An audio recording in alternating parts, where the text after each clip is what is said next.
Radhe Radhe. This is Anika tutorial bye Poonam Kaushik. तो चलिए शुरुआत करते हैं आज का एक नए मनोवैज्ञानिक और बहुत इम्पोर्टेंट टॉपिक के साथ। आज हम क्लास को शुरू करेंगे और इस टॉपिक के द्वारा आप R-TET, H-TET, C-TET में कम से कम 2 नंबर तो श्योर हैं आपके। आप मान के चलिए कि आज की क्लास पढ़ने के बाद आपको 2 नंबर कोई नहीं रोक सकता। तो चलिए शुरू करते हैं। आज का जो मेरा टॉपिक है वो है रूसो। रूसो, जैसा कि उनके नाम से ही प्रतीत हो रहा है कि उन्होंने बालकों के लिए इस प्रकार की शिक्षा व्यवस्था करी कि बच्चे स्वतंत्रता के साथ सीखें, बच्चे ना कि जकड़न में, ना कि बंधनों में बंध के सीखें। तो चलिए थोड़ा सा इनके बारे में पहले जान लेते हैं, समझ लेते हैं, इनका थोड़ा सा बैकग्राउंड जान लेते हैं, फिर इनका जो भी योगदान है मनोवैज्ञानिक के क्षेत्र में, मनोविज्ञान के क्षेत्र में, उसको हम शुरू करेंगे। तो चलिए, जो रूसो थे उनका जो जन्म हुआ था वो 28 जून 1712 को 28 जून 1712 को स्विट्ज़रलैंड के जेनेवा में हुआ था। दोस्तों, जब इनका जन्म हुआ उसके कुछ दिनों के बाद ही इनकी माता जी का स्वर्गवास हो गया। और आप समझ सकते हैं, जब बच्चे को उसकी माँ का पालन पोषण, प्यार, दुलार नहीं मिलता तो उसका बचपन कैसा निकलता है, ये तो हम समझ ही सकते हैं। जब रूसो छोटे थे तो उनके पिता ने उनका पूरा नाम जीन जैक्स रूसो रखा। अब रूसो जीन जैक्स के नाम से जाने लगे। जब रूसो 17 साल के हुए तो उनके पिताजी उन्हें छोड़ करके पेरिस चले गए, फ्रांस चले गए।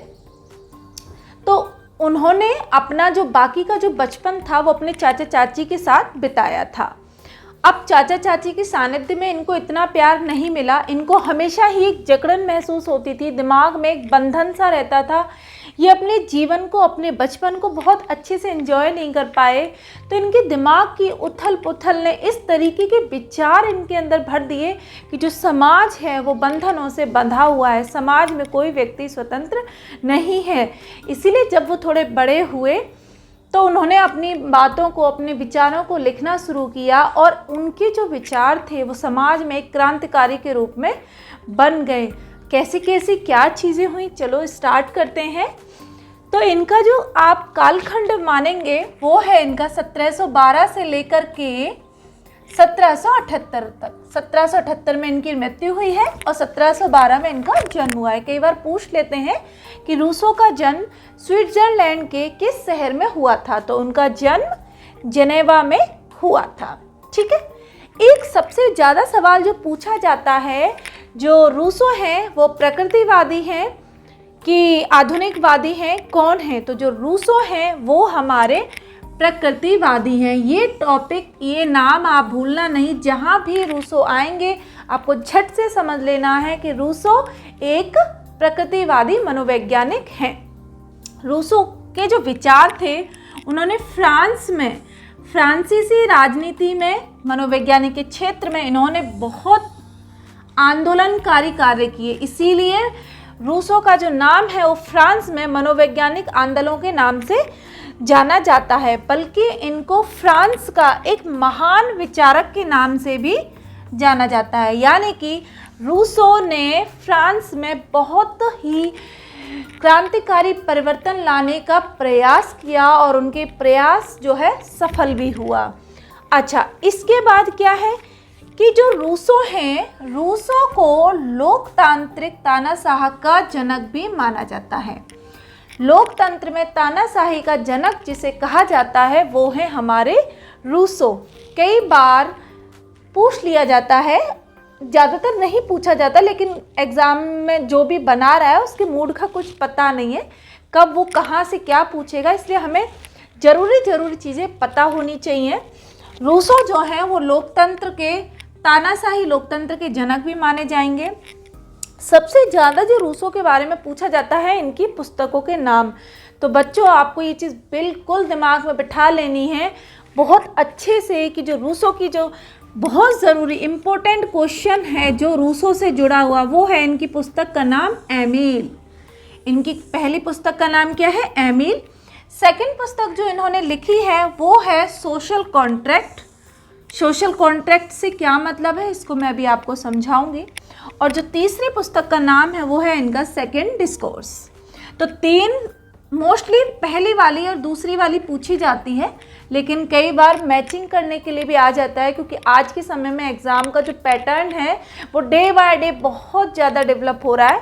तो कई बार पूछ लेते हैं कि ये जो पुस्तक हैं मैच कीजिए कौन सी रूसो की नहीं है, तो हमें थोड़ा आइडिया होगा तो हम कर पाएंगे। तो Emile, social contract and second discourse, ठीक है। 1742 में उन्होंने पेरिस में जाके भी कुछ ज़रूरी कार्य किए, जहां उनका एक सेमिनार हुआ था। उस सेमिनार के बाद ही रूसो का जो नाम था वो लोगों तक पहुंचने लगा था। आप कह सकते हो कि थोड़े से फेमस होने लगे थे। 1942 में पेरिस में एक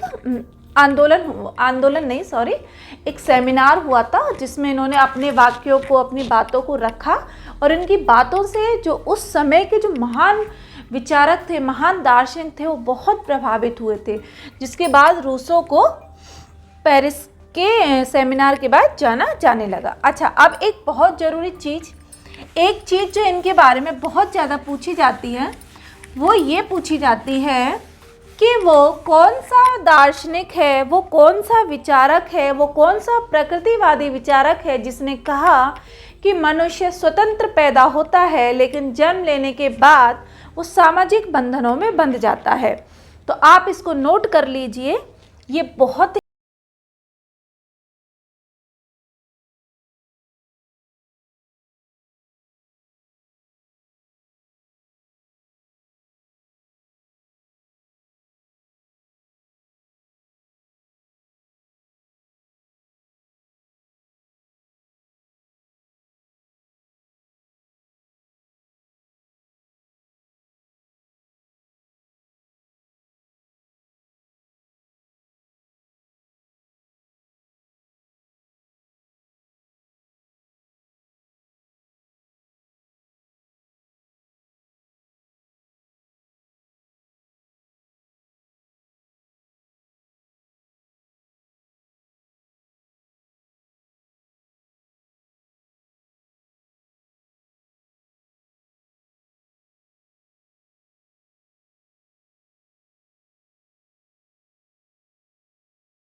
धाराएं बढ़ जाती हैं, लोग छोटे को, बड़े को, अमीर को, गरीब को इस तरीके से जानने लगते हैं।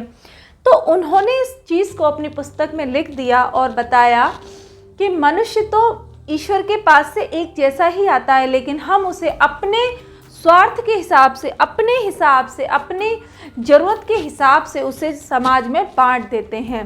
तो बच्चों, आपको ये वाली बात बिल्कुल समझ में आ गई होगी। एक ये चीज़ और एक इनकी पुस्तक का नाम एमील, ये आपको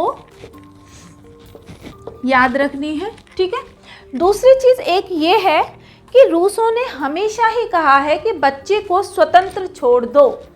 बच्चे को क्या छोड़ दो? बिल्कुल स्वतंत्र छोड़ दो, क्योंकि जितना बालक स्वतंत्र रहेगा वो अपने हिसाब से, अपने अपनी रुचि के हिसाब से काम कर पाएगा। लेकिन जब हम उस पर प्रेशर बनाते हैं, बच्चे को बंधन में बांधते हैं, या हम कई बार बोलते हैं अपने घर में ही बच्चों से बोल देते हैं कि आपको ये पढ़ना है, आपको ये करना चाहिए, आपको ये करना चाहिए, तो बच्चा अपने मन का प्रयोग नहीं कर पाता, अपनी रुचि के हिसाब से काम नहीं कर पाता। तो रूसो ने इसीलिए उन्हें प्रकृतिवादी विचारक कहा गया है, क्योंकि वो चाहते हैं कि बच्चे को बिल्कुल स्वतंत्र छोड़ दो। और रूसो ने प्रकृति के जो अनुशासन है उसको ही अच्छा बताया है। उन्होंने प्रकृति के अनुशासन को ही अच्छा बताया, प्रकृति के अनुशासन। और उन्होंने कहा कि जो प्रकृति का अनुशासन है वो काफ़ी अनुशासन, थोड़ा सा मिस्टेक हो गया, डिसिप्लिन में उन्होंने पृथ्वी जो हमारी प्रकृति है उसके डिसिप्लिन को ही एकदम से अच्छा बताया है। तो ये ज़रूरी चीज़ें थी रूसो के बारे में जो मैंने आज आपको बताई। आई होप आपको इन छोटी छोटी चीज़ों से एग्ज़ाम में मदद मिलेगी। तो एक बार मैं आपको फिर से रिकैप करा देती हूँ। जो रूसो हैं वो एक प्रकृतिवादी दार्शनिक हैं। उनका पूरा नाम जीन जैक्स रूसो है। इनका जन्म 28 जून 1712 को स्विट्ज़रलैंड के जिनेवा में हुआ। इनकी मृत्यु 1778 में हुई। इनकी जो मोस्ट इम्पोर्टेंट पुस्तक हैं, बुक्स हैं, उनके नाम है Emile, social contract and second discourse. ठीक है। इन्होंने 1742 में पेरिस में एक सेमिनार अटेंड किया और उस सेमिनार को अटेंड करने के बाद ही इनकी ख्याति या इनकी प्रसिद्धि इनको मिली, आप कह सकते हो। और इन्होंने बालक को स्वतंत्र वातावरण देने की बात कही है। इन्होंने कहा कि मनुष्य स्वतंत्र पैदा होता है लेकिन जन्म लेने के बाद ही वो सामाजिक बंधनों में बंध जाता है। इस बात को उन्होंने अपनी पुस्तक सोशल कॉन्ट्रैक्ट में बताया है। एक चीज़ और जो मुझे रूसो के बारे में आपको बतानी है, उनकी एक जो बात थी कि जो समाज है हमारा, ये समाज अपने मतलब के आधार से लोगों को बंधन में या कह सकते हैं कि अपने साथ बांधने का प्रयास करता है। जैसे मान लो अभी मैं शिक्षक हूँ और आप मुझसे पढ़ रहे हो तो आप विद्यार्थी हो, तो इसका मतलब ये हुआ कि मैंने अपने पढ़ाने के स्किल से आपको बांध लिया, क्योंकि आप मुझे देखोगे तभी आप सीखोगे या आप शिक्षक बनोगे आने वाले टाइम में, तो आप अपने शिष्यों को सिखाओगे, अपने जो आपके जो छात्र होंगे उनको सिखाओगे। मीन्स ये कहना चाहते हैं रूसो कि दुनिया में कोई भी मनुष्य बिना किसी स्वार्थ के किसी के लिए कोई भी काम नहीं करता। तो जो रूसो हैं वो प्रकृतिवादी स्वतंत्रता को सराहना, स्वतंत्रता को प्रोत्साहन देने वाले दार्शनिक हैं, मोस्ट इम्पोर्टेंट दार्शनिक हैं। आई होप कि ये छोटी छोटी जो इम्पोर्टेंट नोट्स मैंने आपको बताए हैं, जो आपने बनाए हैं, उससे आपको बहुत मदद मिलेगी। और आने वाले क्लासेस में मैं जितने भी जरूरी टॉपिक्स हैं उनको छोटे रूप में आपको बताने का प्रयास करूंगी। आज की क्लास में बस इतना ही। चलिए आज की क्लास को हम यहीं ऑफ करते हैं। चलो बाय बाय, राधे राधे, जय श्री कृष्णा।